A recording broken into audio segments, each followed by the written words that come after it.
ಸ್ನೇಹಿತರೆ ನಮಸ್ಕಾರ. ನೋಡಿ, ಇದು ಸರ್ಕಾರಿ ಉರ್ದು ಹಿರಿಯ ಪ್ರಾಥಮಿಕ ಶಾಲೆ. ಇದು ಕಿರಿಯ ಪ್ರಾಥಮಿಕ ಶಾಲೆ. ನೋಡ್ತಾ ಇರ್ಬೋದು, ಶಾಲೆ ಮುಂದೆ ಇಷ್ಟೊಂದು ಕಸ ಬಿದ್ದಿದೆ. ನಾನು ಇಲ್ಲೇ ಇದ್ದಾಗ ಭಾಳಷ್ಟು ಬಾರಿ ಇಲ್ಲೆಲ್ಲ ಬಂದು ಸ್ವಚ್ಛ ಮಾಡಿ ಗಿಡ ಹಾಕಿ ಕಸ ಹಾಕೋದನ್ನು ತಪ್ಪಿಸಿದೆ. ಆದರೆ ಮತ್ತೆ ಇದು ಕಸದ ಕೂಪವಾಗಿ ಬದಲಾಗಿದೆ.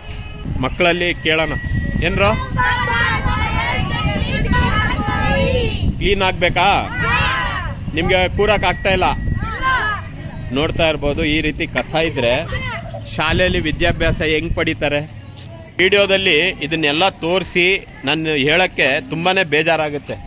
ನಾವು ಸರ್ಕಾರಿ ಶಾಲೆಗಳನ್ನು ಉಳಿಸ್ಕೋಬೇಕು ಅಂತೀವಿ. ಉಳಿಸ್ಕೊಳ್ಳೋ ಅಂಥ ಒಂದು ನೋಡಿ ಯಾವ ರೀತಿ ಇದೆ.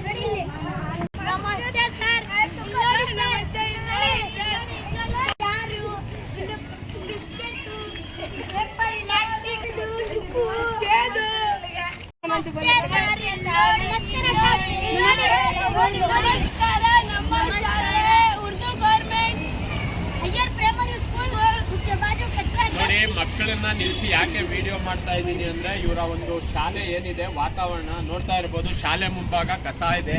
ಇದು ಅಡುಗೆ ಕೋಣೆ, ಚರಂಡಿ ತುಂಬಿ ಇಲ್ಲೆಲ್ಲ ಕಸ ಬಿದ್ದಿದೆ.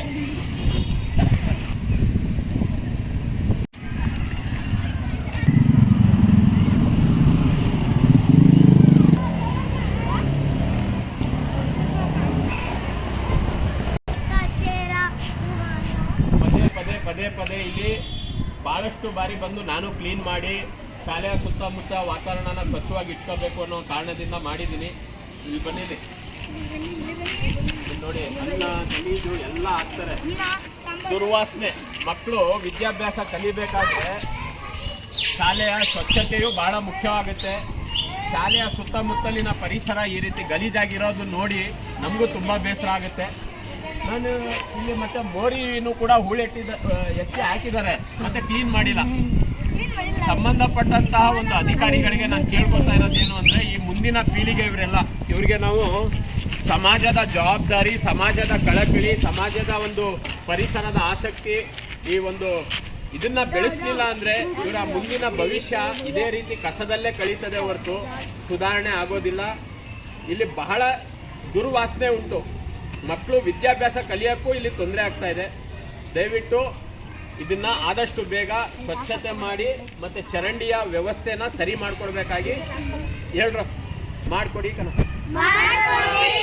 ದಯವಿಟ್ಟು ಮಾಡ್ಕೊಡಿ. ನಮ್ಮ ಶಾಲೆ ಸ್ವಚ್ಛವಾಗಿ ಬೇಕು. ಸ್ವಚ್ಛ ಶಾಲೆ, ಸುಂದರ ಶಾಲೆ, ಸ್ವಚ್ಛ ಪರಿಸರ, ಆರೋಗ್ಯ ಪರಿಸರ. ಹಾಗಾಗಿ ನಿಮ್ಮಲ್ಲಿ ವಿನಂತಿ ಮಾಡಿಕೊಳ್ಳುತ್ತೇವೆ. ದಯವಿಟ್ಟು ಶಾಲೆಯ ಮುಂದೆ ಸ್ವಚ್ಛ ಮಾಡಿಕೊಡಿ. ನೋಡಿ, ನಮ್ಮ ಶಾಲೆ, ನಮ್ಮೂರ ಶಾಲೆ, ಸರ್ಕಾರಿ ಶಾಲೆ, ನಮ್ಮ ಶಾಲೆ ಅಂತೆಲ್ಲ ನಾವು ಹೇಳ್ತೀವಿ. ಸರ್ಕಾರಿ ಶಾಲೆಗಳ ಕುಂದು ಕೊರತೆಗಳು ತುಂಬ ಇರ್ತವೆ. ನಾವು ಹೇಳೋದ್ರ ಜೊತೆಗೆ ಸರ್ಕಾರಿ ಶಾಲೆಗಳು ಉಳಿಬೇಕು ಅಂದರೆ ಮಕ್ಕಳ ವಿದ್ಯಾಭ್ಯಾಸ ಮತ್ತು ಇದರ ಸುತ್ತಮುತ್ತಲಿನ ಪರಿಸರದ ಒಂದು ಜಾಗೃತಿ ಮತ್ತು ಆ ಪರಿಸರದ ಸ್ವಚ್ಛ ವಾತಾವರಣ ಇಟ್ಕೊಳ್ಬೇಕು, ಕಾಪಾಡ್ಕೋಬೇಕಾಗಿರೋದು ನಮ್ಮ ಜವಾಬ್ದಾರಿ. ಈ ಮಕ್ಕಳಿಗೆಲ್ಲ ನಾವು ಪರಿಸರದ ಅರಿವು ಮೂಡಿಸ್ಬೇಕು.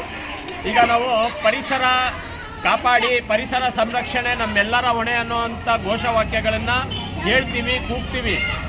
ಅದು ಒಂದು ದಿನದ ಕಾರ್ಯಕ್ರಮ ಅಲ್ಲ. ಜೂನ್ 5 ಬಂದರೆ ಪರಿಸರ ದಿನಾಚರಣೆ ಆದಾಗ ಒಂದು ಗಿಡ ನೆಟ್ಟಿ ಸಾಂಕೇತಿಕವಾಗಿ ಕಾರ್ಯಕ್ರಮ ಮಾಡೋದಲ್ಲ. ಈ ಮಕ್ಕಳು ಕಳೆಯುವಂತಹ ಒಂದು ಶಾಲೆಯ ವಾತಾವರಣ ಹೇಗಿದೆ, ಮುಂದೆ ಚರಂಡಿ ನೀರು ಹರಿತಾ ಇಲ್ಲ, ಕಸ ಹಾಕಿದ್ದಾರೆ, ಆ ಶಾಲೆ ಮುಂದೆ ಕಸ. ನಾನು ಇವ್ರಿಗೆಲ್ಲರಿಗೂ ಒಂದು ಉತ್ತಮವಾದಂತಹ ವಾತಾವರಣ, ಪರಿಸರ ನಿರ್ಮಾಣ ಮಾಡಬೇಕು ಅಂದರೆ ಈ ಮಕ್ಕಳ ಜವಾಬ್ದಾರಿ ಯಾರು ತಗೋಬೇಕು? ನಮ್ಮ ಶಾಲೆಯ ಜವಾಬ್ದಾರಿ, ನಮ್ಮ ಜವಾಬ್ದಾರಿ. ನಮ್ಮ ಸರ್ಕಾರಿ ಶಾಲೆಗಳು ಉಳಿತಾ ಇಲ್ಲ, ಸರ್ಕಾರಿ ಶಾಲೆಗಳು ಮಕ್ಕಳ ಸಂಖ್ಯೆ ಕುಂಠಿತವಾಗ್ತಾ ಇದೆ. ಇವೆಲ್ಲ ಸಮಸ್ಯೆ ಸುಧಾರಣೆ ಆಗಬೇಕು ಅಂದರೆ ಪೋಷಕರು ಸರ್ಕಾರಿ ಶಾಲೆಗೆ ಮಕ್ಕಳನ್ನ ಸೇರಿಸಬೇಕಾದ್ರೆ ಸರ್ಕಾರಿ ಶಾಲೆಗಳು ಸುಸಜ್ಜಿತವಾಗಿ, ವ್ಯವಸ್ಥಿತವಾಗಿ ಇರಬೇಕಾಗದಂತೂ ಖಂಡಿತವಾಗಿ ನಾವು ಅದನ್ನು ಕಾಪಾಡ್ಕೋಬೇಕು. ಸುಸಜ್ಜಿತ ಶಾಲೆ, ಸುವ್ಯವಸ್ಥೆಯನ್ನು ನಾವು ಶಾಲೆಯಲ್ಲಿ ನಿರ್ಮಾಣ ಮಾಡ್ದೇನೆ ಮಕ್ಕಳ ಸಂಖ್ಯೆ ಹೇಗೆ ಹೆಚ್ಚಾಗುತ್ತೆ? ಪೋಷಕರು ಯಾಕೆ ಸೇರಿಸ್ತಾರೆ ಮಕ್ಕಳಿಗೆ? ಹಾಗಾಗಿ ಸರ್ಕಾರಿ ಶಾಲೆ ಉಳಿಬೇಕು ಅನ್ನೋದಾದರೆ ಸರ್ಕಾರಿ ಶಾಲೆಗಳ ಕುಂದುಕೊರತೆಗಳನ್ನು ನಿವಾರಣೆ ಮಾಡಿ ಸುಧಾರಣೆ ಮಾಡಿದರೆ ಈ ಮಕ್ಕಳ ಭವಿಷ್ಯ ಉಜ್ವಲವಾಗುತ್ತೆ, ಸರ್ಕಾರಿ ಶಾಲೆಗಳು ಉಳಿಯುತ್ತೆ ಅನ್ನೋದು ನಾನು ಹೇಳ್ತೀನಿ. ಮತ್ತೆ ನೋಡಿ, ಈ ತಿಂಗಳು 22ಕ್ಕೆ ಪ್ರಕೃತಿಯ ಬಗ್ಗೆ ಅರಿವು ಮೂಡಿಸೋಕ್ಕೆ ಮಹಾನಗರ ಪಾಲಿಕೆ ವತಿಯಿಂದ ಕಾರ್ಯಕ್ರಮ ಹಮ್ಮಿಕೊಂಡಿದ್ದಾರೆ. ನೀವೆಲ್ಲ ಚಿತ್ರ ಬಿಡಿಸಿ ಅಥವಾ ಪರಿಸರದ ಬಗ್ಗೆ ಏನಾದರೂ ಒಂದು ಡೆಮೋ ಮಾದರಿ ಮಾಡಿದರೆ ನಿಮಗೆಲ್ಲ 5,000, 3,000, 7,000 ಬಹುಮಾನ ಇದೆ. ಅದನ್ನು ನೀವು ಪಾರ್ಟಿಸಿಪೇಟ್ ಮಾಡ್ತೀರಾ? ಏನು ಗೊತ್ತಾಯ್ತಾ? ಪರಿಸರದ ಬಗ್ಗೆ ಚಿತ್ರ ಬಿಡಿಸ್ಬೇಕು, ಮಾಡೆಲ್ ಮಾಡಬೇಕು. ಮಾಡ್ತೀರಾ? ಬಹುಮಾನನೂ ಇದೆ ಅದಕ್ಕೆ. ಟೀಚರ್ ಹೇಳ್ತಾರೆ, ಅದರಂತೆ ನೀವು ಮಾಡಬೇಕು. ಆಯ್ತು, ಧನ್ಯವಾದ.